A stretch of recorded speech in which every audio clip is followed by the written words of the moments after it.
Olá, tudo bem? Hoje vamos conversar um pouquinho sobre osteoporose, um problema sério, principalmente para as mulheres, uma fase da vida. E vamos conversar com o Dr. Wilson Dalmina. Obrigado por aceitar o convite, Wilson. Wilson que é um amigo de longa data, contemporâneo de trabalho em Cascavel. Você é da cidade, né, Wilson? Mas para a gente trabalhar, chegamos na mesma época aí, chegamos juntos aí, né? Wilson, obrigado por aceitar o convite. O Dr. Wilson Dalmina é ortopedista, aqui, plantão aqui no São Lucas, a equipe de vocês, né? E atendendo na Horto lá. Osteoporose, Dr. Wilson. Quer se apresentar, Dr. Wilson? O pessoal que não te conhece, desculpa. Bom, meu nome é Wilson Dalmina, sou ortopedista aqui em Cascavel já há 31 anos, né? Nos últimos 10 anos... Parece que foi ontem, né, Dalmina? Parece que foi ontem. Nos últimos 10 anos me dediquei mais à cirurgia do quadril e à cirurgia do joelho, né? E trabalho junto com o Dr. Vitor, a gente começou junto lá no Hospital do Dr. Lima, lá em 95, né? 95. Bom, e hoje a gente já tem a nossa clínica, a Clínica Orto, tal, temos um grupo grande lá, trabalhamos em 15 ortopedistas, cada um focado numa área do sistema musculoesquelético. E é isso aí, estamos aí, a gente opera no Hospital Universitário, a gente é professor do curso de residência lá, né? Faz plantão no Hospital Universitário. E também agora aqui no São Lucas. O nosso grupo assumiu a porta de entrada e o pronto-socorro. E eu basicamente fico mais na retaguarda, como nos casos mais complexos de quadril e joelho. E os outros colegas do grupo a mesma coisa, alguns trabalham na porta também. Mas basicamente é isso, a história são já 31 anos de retorno para Cascavel. Então, que é osteoporose? Bom, a osteoporose, né, é a perda da matriz óssea. Ela é muito comum na mulher pós-menopausa, na tua área pega bastante isso. A osteoporose é uma doença que ela é tratada por reumatologista, por endocrinologista, por ortopedista e por ginecologista. Então, porque ela é muito mais prevalente na mulher pós-menopausa. E acaba sobrando para o ortopedista a pior parte, né? A parte da complicação da osteoporose, né? E assim, o que a gente da ortopedia pega bastante em pacientes osteoporóticos são as fraturas do quadril, né? As fraturas trocantéricas, as fraturas do colo do fêmur, por fragilidade óssea. E estatisticamente é uma doença preocupante, porque em torno do paciente idoso, vamos falar do paciente idoso, em torno de 30% eles vêm a óbito no primeiro ano, pós o tratamento com cirurgia, porque daí é uma fratura que precisa de um procedimento cirúrgico, né? E em torno de 30% só que volta à atividade antes da fratura.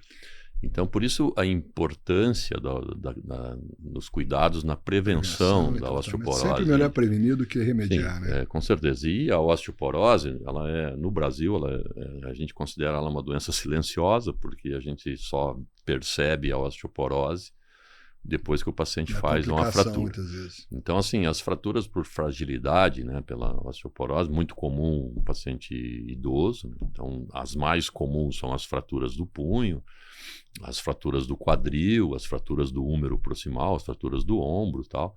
E em pacientes que fazem fraturas por traumas banais, assim, que às vezes você, mas como que quebrou? Nem caiu direito e que fez uma fratura, né? Então ela se torna uma doença silenciosa e que a gente se preocupa muito no questão da prevenção, né? Cada vez se preocupa mais, a gente vai ficar cada vez mais velho, né? A população envelhecendo vai aumentar bastante a incidência. Vai aumentar bastante a incidência da osteoporose, né?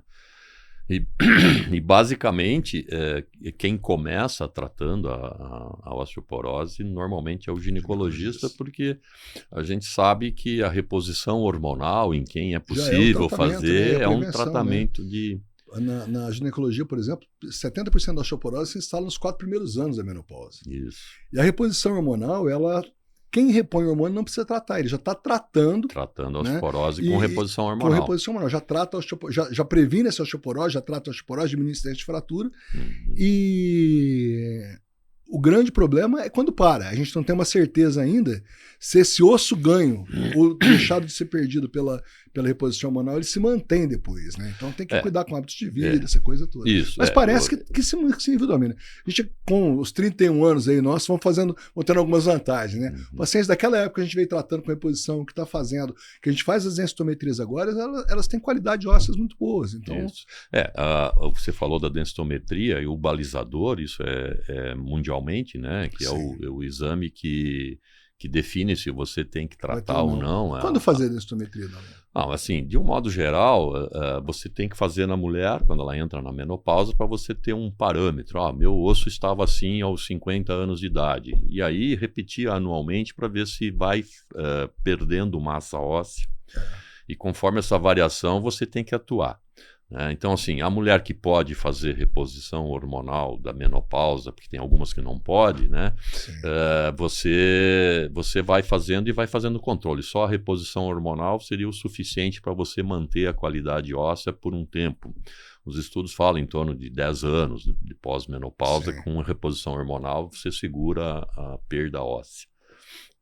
E após isso, aí você tem que ver a qualidade com controle de densitometria e você vai observando. Isso a gente falando da osteoporose pós-menopáusica, mas tem as outras osteoporoses também, né? Secundária, por problemas renais. A osteoporose por menopausa é a mais comum, né? É a mais comum. É a osteoporose do idoso, né? Assim como o homem também, depois dos 60, começa a ter osteoporose. Quais as outras causas? Vamos pegar a menopausa é a causa principal. Quais as outras causas de endometriose? Sem várias problemas. Se você tem problema de absorção, tem uma intolerância à lactose, então você já não usa muito cálcio durante teu desenvolvimento, você vai ter um estoque ósseo pequeno, que quando você precisar usar o teu estoque ósseo, ele é pequeno, você consome mais rápido. Então, assim, uma ingestão rica em cálcio, e a gente sempre leite fala... não faz mal, né, Dalmino? Leite é importante. O leite sim, mas o cálcio que tem no leite, o cálcio que tem no leite que é importante para o estoque ósseo. E a gente tinha até pouco tempo atrás uma ideia que você poderia fazer teu estoque ósseo até os 35, 40 anos. Não, você tem que fazer teu estoque ósseo até os 18, 20 anos. Tem que estar oferecendo cálcio sempre, né? Porque o osso, na verdade, ele é um ser que muda, né? Então o osso que você tem hoje não é o mesmo osso que você tinha há 15, 20 anos atrás. Então existe um metabolismo ósseo, você vai perdendo e formando osso. O que a gente sabe que até os 18, 20 anos, você forma mais osso do que você absorve osso. Depois dos 18, 20 anos, você entra num platô. Pós-menopausa, você consome mais osso do que você produz. Então, o ganho de massa óssea mesmo até 18, 20 anos. 18, 20 Para anos. essa fase, por exemplo, alimentação... Alimentação, atividade física, né? Alimentação adequada, atividade física. E, claro, cuidar com ingestão de álcool, cigarro... Sempre faz mal para essas coisas. Cigarro talvez seja aí depois da menopausa, talvez o fator mais causador da osteoporose. Né? Então a gente trabalha com isso, orientação, quer dizer, atividade física e tem que ser atividade física de preferência com carga. Com carga. Melhor estimular... a carga do que o impacto, por exemplo. A carga da musculação é melhor que o impacto da corrida para osteoporose? Sim. Você tem que fazer força, você tem que estimular, botar peso em cima do osso que ele engrossa. Aí você estimula os osteoblastos a produzir osso e inibe os osteoclastos. Então você faz dieta rica em cálcio, né, e atividade física, até os 18, 20 anos de idade. E depois manter a atividade física sempre, né, e fazer a questão da dieta também rica em cálcio. Chegou na menopausa, fez a densitometria, vou fazer reposição hormonal, controla, mas tá um limite da densitometria que está quase virando uma osteopenia. Bom, aí você vai, vamos fazer uma suplementação. Então vamos fazer mais ingestão de cálcio e vitamina D, né? E aí você vai controlar. Cálcio com comprimidos, por exemplo, de outros uma suplementação. Além da alimentação. Além da alimentação e continuar fazendo atividade física, continuar diminuindo café, cigarro, bebida alcoólica. Cachaça. Né? Então é basicamente nessa linha. Claro que tem outras causas. Se você tem um problema de absorção do cálcio, né? Corticoide, uso crônico. Quem tem uso crônico de corticoide, por exemplo, doenças reumáticas, doenças inflamatórias que você precisa fazer uso de corticoide também tem. Tem problemas de tireoide, problemas de paratireoides, problema de insuficiência renal, quer dizer, tudo isso pode atrapalhar o metabolismo do cálcio, o metabolismo do osso, e você acaba tendo que consumir mais osso e formar menos osso, né? E consumir mais. Aí você acaba tirando o teu estoque ósseo e, consequentemente, o teu osso fica mais fraco, facilita uma fratura por fragilidade. A consequência da osteoporose é a fratura. E aí a consequência da fratura... Baixa um pouquinho de estatura, também é uma consequência dela, que a coluna vai ficando mais tortinha, ajuda um pouquinho. Mas a consequência grave é a fratura. É que assim, agora os critérios para você iniciar um tratamento de osteoporose não precisa basicamente ser na densitometria. Estou com a densitometria com T-score lá de 2.2, ainda não é osteoporose, osteopenia, eu não vou tratar. Não, depende. Pode ser que essa questão da baixa estatura, porque você vai fazendo fraturas, microfraturas nas vértebras, você vai diminuindo, vai ficando mais cifótico. Então, os últimos critérios, se você tiver uma fratura por fragilidade, já justifica você entrar com o tratamento.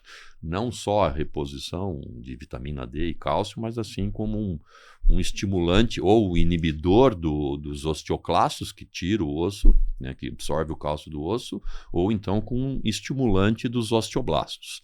Aí você trabalha com a medicação conforme a gravidade do T-score lá da densitometria, para você saber se você... Vitamina D, exposição solar, por exemplo. Como é que você controla esse nível de vitamina D, por exemplo, uma prevenção de osteoporose? Assim, a gente precisa, quando você vai avaliar um paciente com osteoporose, você pede exames de sangue para ver dosagem de vitamina D, né, ver dosagem do cálcio sérico, fosfatase, tudo que está relacionado ao metabolismo ósseo, função renal, diabetes, essas coisas todas, para você ter uma avaliação do paciente. Do paciente. Tudo pode levar a uma causa ali. Como que está o metabolismo ósseo desse paciente. Então se investiga até para saber se não é uma causa secundária. Bom, então a vitamina D, normalmente a gente que trabalha o dia inteiro não se expõe ao sol, a nossa taxa de vitamina D normalmente é baixa, se você não fizer reposição. Então, assim, quando você quer que a pessoa faça um nível bom de vitamina D, você vê, vai tomar sol, comer bastante verdura, que tem vitamina D, estimular, porque a vitamina D ela precisa ser estimulada pelos raios solares, né? Então você precisa tomar sol. Uma hora é o melhor horário para isso. E aí o que acontece? Como a gente não se expõe muito ao sol, porque você sai de manhã, você sai de manhã cedo, tá escuro, volta de noite, tá escuro. Muito sol, né? Aí você quase não sai no sol. Então, teoricamente, a tua vitamina D Você não vê mais que eu, que você vai de um hospital para o outro muitas vezes, quase só aqui dentro, eu vejo menos ainda. Então a gente orienta isso. Não, vamos fazer reposição. Então, uma dosezinha de vitamina D ali por semana, tal, e aí estimula a ingerir coisas que tenham vitamina D e se expor ao sol. Quando tiver um tempinho, vai lá e toma um solzinho lá para poder estimular. Né? Não precisa ser só para bronzear, né? É para estimular. E a ideia de estimular a vitamina D, você não pode usar, inclusive, o protetor solar. Você tem que tomar sol sem proteção solar. Pelo menos o sol seria ideal de 15 minutos de exposição solar, com braços e pernas expostos do sol do meio-dia a 1 hora. Isso, 15 a 20 minutos é o bom para você ativar as vitaminas. Essa é uma coisa complicada. Assim, você falou da sobrevida do paciente com fratura de colo de fêmur, por exemplo.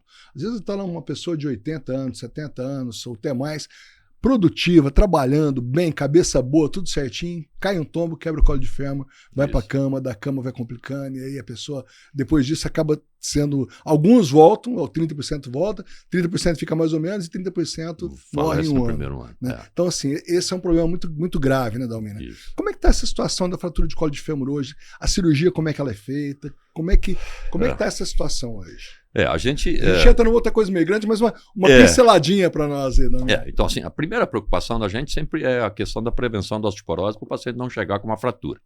Mas a gente sabe que chega. Então, chega o paciente, se ele faz uma fratura na região trocantérica do colo do fêmur, muitas vezes a gente fixa a fratura. Só para quem não está entendendo, é onde o fêmur ele vai colocar, entrar na bacia, que vai movimentar tudo. Ele quebra ali naquele lugar ali. Se ele quebrar no colo do fêmur, se for uma fratura de colo de fêmur, se for um paciente jovem, abaixo de 60 anos, a gente ainda assim tenta fixar a fratura para manter a articulação Não original faz dele. Não faz prótese.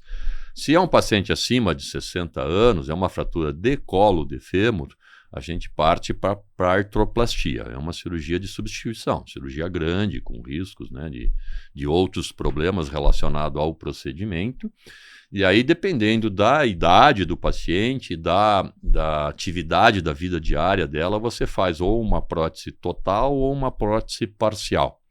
Qual é a diferença das duas? A prótese parcial ela é menos agressiva, uma cirurgia mais rápida, você troca só a cabeça do fêmur e o colo do fêmur, né? Não mexe no acetábulo. Isso você tem que levar em consideração se a paciente não tem também doenças na articulação. Já tinha uma artrose, daí fez uma fratura por osteoporose, daí você tem que substituir toda a articulação. Então, o paciente que é deambulante, como essa vozinha que você falou que é ativa, faz as tudo, coisas dessas, se ela faz uma fratura do colo do fêmur, a gente faz uma artroplastia total de quadril. E daí você coloca ela para caminhar no dia seguinte.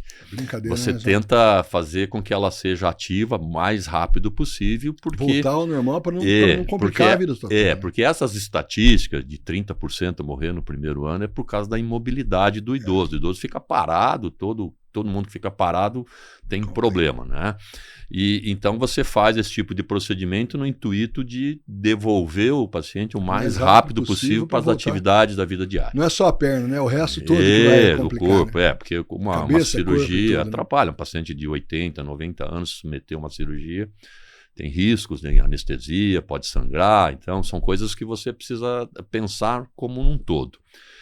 Até assim, alguns hospitais eles têm protocolos para esse paciente ser operado no máximo em 36 horas. O grande problema de operar ele em 36 horas, às vezes é um paciente que está tomando anticoagulante, isso, né? Você não pode se submeter à cirurgia. Então, mas existe alguns lugares que é como se fosse um protocolo. Chegou um paciente idoso aqui no hospital, no pronto-socorro, agora, meio-dia, com uma fratura de colo do fêmur. Vem um time, né? Vem o clínico geral, vem o cardiologista, vem o anestesista, ortopedista, a nutricionista, a fisioterapeuta, a fonoaudióloga, vem e já começa a trabalhar esse paciente, preparando ele para que ele, até amanhã de tarde, ele esteja operado. Em condições satisfatórias, com segurança tal, para que daí com 48, 72 horas ele esteja caminhando novamente. Esse é o objetivo ideal que é preconizado pela Sociedade de Cirurgia do Quadril e assim por diante, né? A gente sabe que muitas vezes não dá, a nossa realidade do sistema público é complicado, porque o paciente sofre uma fratura, vai primeiro na UPA, daí para a UPA fica 2 dias lá na UPA, depois transfere para o hospital, e aí no hospital prepara tudo isso que era para ter feito, não fez. Então o paciente acaba demorando 5 dies, 7 dias para ser operado. Então, o diagnóstico às vezes é meio... É um diagnóstico que quem sabe um pouquinho olha já sabe o que é, né? Mas às vezes até chega um diagnóstico já... O que o médico da emergência, que não é o ortopedista, confunde muito é essa fratura de colo com trocantérica. Porque a fratura de colo ela é muito difícil de consolidar. Então, quando é um paciente idoso, é mais difícil de consolidar, você já parte para uma artroplastia. Já a fratura trocantérica, que é um pouquinho para baixo, é uma fratura que tem bastante vascularização, ela consolida com mais facilidade. Daí você fixa a fratura com dispositivos de hastes, parafusos, placas, e você também coloca o paciente para caminhar no dia seguinte, de preferência daí com apoio parcial e tal, para que ele que volte à atividade, vai para fisioterapia, né? Daí entra a fono para fazer treinamento respiratório, vem a nutricionista que orienta a questão da dieta, o fisioterapeuta que vai, além de reabilitar o quadril, o membro inferior, vai fazer exercício para respiração também. Então, é todo um conjunto de processo que é para você tentar tirar o paciente da cadeira ou da cama o mais rápido possível para você ter uma vida normal. Aí você melhora essas estatísticas. Mas o grande problema ainda é a questão da prevenção da osteoporose. E hoje, por exemplo, a gente está montando um projeto, existe isso já em hospitais de referência, sobre a questão da captura do paciente fraturado. Então, a gente está montando um projeto no hospital universitário, onde mais tem essas fraturas, por causa do nível cultural, quer dizer, os pacientes não se atentam.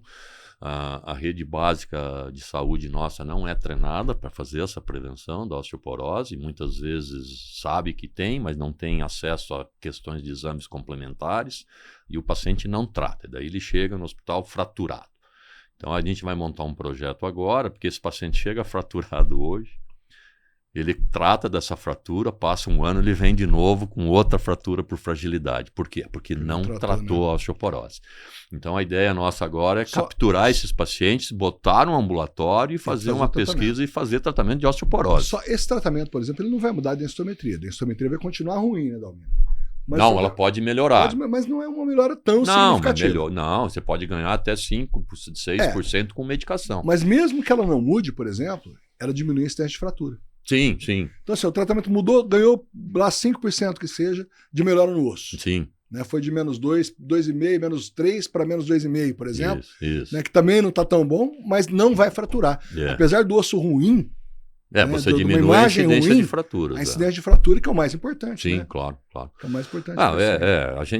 Existe um algoritmo que se chama Frax, que pesquisa na internet, você pode colocar os dados lá, da idade do paciente, se já teve alguma fratura, os níveis aí ele te calcula a incidência do risco de fratura nesse paciente específico. E teve esse WHI de hormônio de 89, 2002, complicou a vida hormonal. Então, de 220 milhões de mulheres tratando menopausa em 2002, em 2020 ia para 50 milhões por má informação, por um trabalho muito mal feito. Então, a gente está chegando numa fase de mulheres chegando aí nos 60, 70, 80 anos, com medo de reposição hormonal, que não fez reposição, e acho que vai ter mais fratura agora do que teve há 20 anos atrás, provavelmente. Por essas mulheres que ficaram sem hormônio, que é um pecado isso daí. Algumas coisas, por exemplo, nós da ortopedia fazemos é estimular os pacientes a ir para academia. Sempre, né? Não só por causa da osteoporose, mas também até para preservar a artrose das articulações, o desgaste das articulações.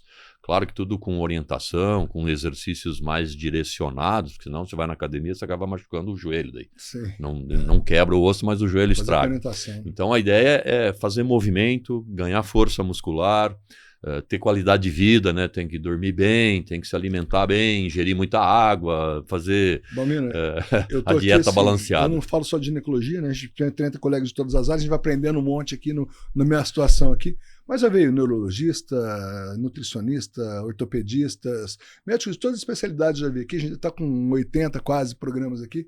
E o que dá sempre a mesma coisa: dieta e atividade física. Isso. Todo mundo fala a mesma coisa. E é valendo para tudo, não tem outra coisa, né? Não, mas é. Agora, assim, dieta, atividade física, reposição hormonal, tratamento de menopausa, procurar um especialista para não ter. Isso. Né? E o ideal é que a mulher, estou entrando na menopausa, conversar com o seu ginecologista no sentido de ir a osteoporose, e a osteopenia. E saber que a reposição hormonal, cada dia menos, tem contraindicação. Isso. É trombose não são todos os tipos de trombose. E câncer de mama. A minha mãe teve câncer de mama. A mãe, ela não teve, ela pode tomar hormônio. Isso. Então, assim, a cada dia menos contraindicação para reposição hormonal. Isso. Né? E muita gente com medo de medicamento. E o grande problema da osteoporose é que não é um remédio que você vai tomar uma semana, 10 dias, 15 dias. Os medicamentos, assim, o que, quando a gente começou lá atrás, a gente usava o spray, a calcitonina no nariz. Depois vieram os bifosfonados, que é o... Daí você toma o alendronato, o haloxifeno, ácido isoledrônico. Daí os laboratórios começaram a melhorar. Tinha que tomar todo dia, tinha que ficar 1 hora sem sentar, sem comer e tal. Aí depois eles passaram para 1 semana, e agora você só precisaria ficar 1 semana sentado. E aí passou para 30 dias, aí vieram as novas drogas, vieram as drogas injetáveis, que vem o ácido isoledrônico, que é uma droga EV, que você faz 1 vez por ano. Agora, mais recentemente, tem o Prolia, lá, o denosumab, que é uma injeção subcutânea a cada 6 meses. E aí esses aí são os que a gente chama de antiabsortivo. Então, esses medicamentos, eles trabalham diminuindo a absorção dos osteoclastos. Então, você diminui a quantidade de absorção de osso. E como você vai envelhecendo, você tem uma atividade maior dos osteoclastos do que os produtores, os osteoblastos, você perde estoque ósseo. Então, esses medicamentos fazem isso. Então, só que daí tem cálcio não adianta, cálcio não vai absorver, né? Você vai fazer, apesar de ser importantíssima a reposição, tem que fazer a reposição. Ele não vai absorver. É porque assim, o organismo ele não funciona sem cálcio. Uma contração muscular precisa do cálcio, o coração bater precisa do cálcio, tudo precisa do cálcio.